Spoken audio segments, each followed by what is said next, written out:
welcome back to another Parts Factory Australia installation tutorial video. Guys, we're back on the Gold Coast working on this Toyota Corolla. Specifically, we're going to be pulling out the little coil pack, or one of the coil packs that sits in the top of the engine. Now guys, this video is specific to the 07 to 13. They call it the ZRE model. It can be the sedan or the hatch. They all have the 2ZR motor in them. None of that really matters, guys. Just make sure that your car's between 07 and 13. And then yeah, this video is going to be applicable for that coil pack change. Now don't forget, if you need this part, we've got them available here in Australia, partsfactoryoz.com.au. Click on the title of the video, link will drop down, get it, order it on its way. I think they're $63.30 with free express post anywhere in Australia. So get it to your door, get it in your hand, install it yourself using this video, save yourself some money, guys. That's what we're all about here at Parts Factory Australia, guys. Oh, and by the way, yes, we have FedEx, so if you are overseas, which a lot of you will be, you can order it, get it to your door, and then yeah, get it fitted. Alrighty guys, I'm thinking this is gonna take about 5 minutes. Let's jump into it. Alrighty guys, so obviously your coil pack, you can't phase through this plastic guard and pull it off. You've gotta pull it off like so. And good news is it just pops up like that. You can bring it over to the side, bang, bang, and look at that, we're straight in there, nice and simple. Alrighty guys, so as you can see, in the past, one's actually already been replaced.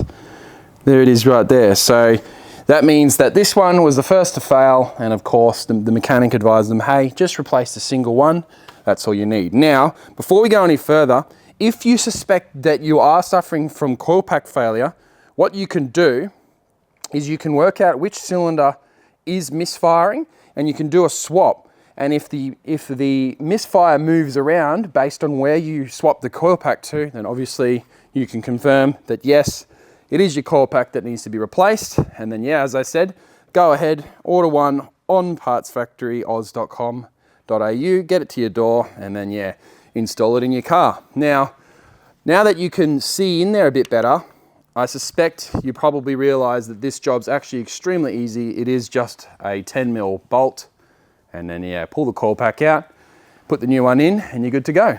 So guys, a little wrench just like this is probably best to this type of job. I'm going to just pretend as if this is the one that needs to be replaced. So obviously I can just pull out that 10mm bolt, try not to drop it. It's actually much longer than I suspected. There you go there, pull it up, and then you can just depress this little plug. Sometimes you might need to use a little plastic pry tool if it's a bit how you're going, but no, I've got it there, and then you can just rise it up into the air, come around the corner, and bang, there's your coil pack. Alrighty guys, so at this point, hopefully you've received your new coil pack in the mail. Obviously, whip it out of the packaging. As you can see, they are an OEM replica, so there's going to be absolutely no difference between the old one and the new one, other than maybe if you look at your old one, you might find some burn marks, maybe blue. Basically, it's just the coil getting superheated and of course turning that metal shielding into like a blue metallic. So if you see that, then you can also confirm that, yeah, that's probably the stuffed up coil pack. On top of that, guys, these rubbers, if they get cracked and split, or even the shielding itself, because the coil pack emits such a high voltage, the electricity can actually jump to the engine block. That's causing additional electrical issues. So yeah, a few reasons why these break down, but at the end of the day, you've hopefully got your new one, so you're gonna throw it back in nice, quick and easy. Alrighty, let's do it. Alrighty guys, so grab your new one, same procedure, but in reverse obviously. Just tuck it around the corner, and then yeah, pushing it down, you should feel almost like a vacuum pushing up. That means that the seal around the top of the coil pack is doing what it's supposed to do.